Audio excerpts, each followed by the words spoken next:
सादर प्रणाम। जय हो जय हो। आज आपका ओम सदगुरु महाराज चैनल में आपका हार्दिक स्वागत वंदन अभिनंदन है। आपका ये जनसेवक आपसे कुछ जानकारी लेना चाहता है, आपके समक्ष आया है और पुनः आपको फिर सादर प्रणाम।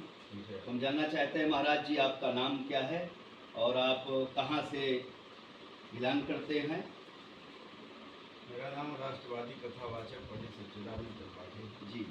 मैं वाराणसी से और आप कितनी कथाएं कर चुके होंगे? लगभग 500 कथा। 500 कथाएं। आपको बहुत बहुत धन्यवाद। तो आज जो हमारे यहाँ इस विश्वनाथगढ़ विधानसभा क्षेत्र में मांधाता ब्लॉक के ग्राम पूरे अजमेर शाह में माता निमरी भवानी के इस प्रांगण में आप आज 9वां दिन कथा का होगा कार्यक्रम। आपका कथा का उद्देश्य क्या था? शुरुआत आपने किया कुछ, इसमें हमने सुना कि काफ़ी चीज़ें कथा के साथ साथ कुछ जन जागरण और लोगों की आदतों या और में सुधार के लिए आपने किया है, तो वो हम आपके मुखारबिंद से जानना चाहते हैं आपने क्या अनुष्ठान में उसमें रखा है? नहीं, मेरा अनुष्ठान नहीं, पूरे जन जागरण समिति का जी यह संकल्प है जी। और विशेषकर जो इसके संयोजक हैं जी अजय प्रताप सिंह जी का। ये कथाएं तो बहुत होती हैं जी, लेकिन कथाओं के माध्यम से राम कथा संस्कार यज्ञ इसका नाम रखा गया। संस्कार यज्ञ। बहुत लोग राम कथा ज्ञान यज्ञ रखते रहे। जी और ज्ञान तो बहुत हो गया है भारत में। जी ज्ञान की कमी है ना, ज्ञानियों की कमी है। जी। तो मतलब कमी है तो जो ज्ञान मेरे पास है उसको जीवन में उतारने की कमी। उतारने की कमी। कि जो ज्ञान हमें प्राप्त है उस पर हम जी कितना रहे, चल कितना रहे। जी। तो उसी का जो है ये यज्ञ, उसी के उपलक्ष्य में ये राम कथा कराई गई जी। और इसके माध्यम से लोगों का खान पान में सुधार हो। कहा गया है शास्त्र में, आहार शुद्ध हो सत्य शुद्ध हो। जी। आहार शुद्ध होगा तो आपका जो है सत्य शुद्ध होगा। जी।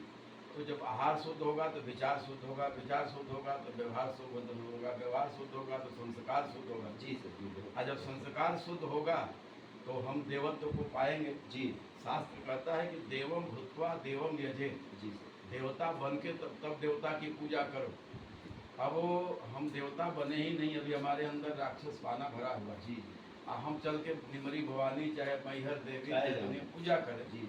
उस पूजा का कोई मतलब नहीं है, क्योंकि देवत्व जो है हमारे अंदर अभी आया ही नहीं, जागृत नहीं। भले हम खुद देवता बने जी। तब देवता की पूजा करें। देवता कैसे बनेंगे? तो हमारा शुद्ध आहार हो, शुद्ध पहनावा हो, शुद्ध विचार हो, शुद्ध वस्त्र हो, शुद्ध संस्कार हो, शुद्ध शादी विवाह हो, शुद्ध मेरा सब वातावरण हो। इसीलिए जो है इस राम कथा का विशेष और ऐतिहासिक महत्व। जी।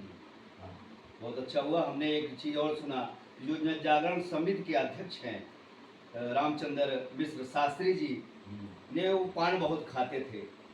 तो सबसे प्रथम बात, आपके इस यज्ञ का एक प्रभाव पड़ा, जो कि जन जागरण समिति के जो अध्यक्ष हैं वो हमारे बीच में हैं परम आदरणीय श्री रामचंद्र मिश्रा शास्त्री जी, उन्होंने पान खाना छोड़ दिया। हम बात किया उनसे कि महाराज जी आप तो पान बहुत, आज पान नहीं खाए। उन्होंने कहा कि यज्ञशाला के समय महाराज जी के उसमें मैंने पान को त्याग कर दिया, क्योंकि हम लोग ही कर्णधार हैं, इसके सुधार करने वाले हम लोग ही शुरू नहीं विचार करेंगे तो कौन विचार करें।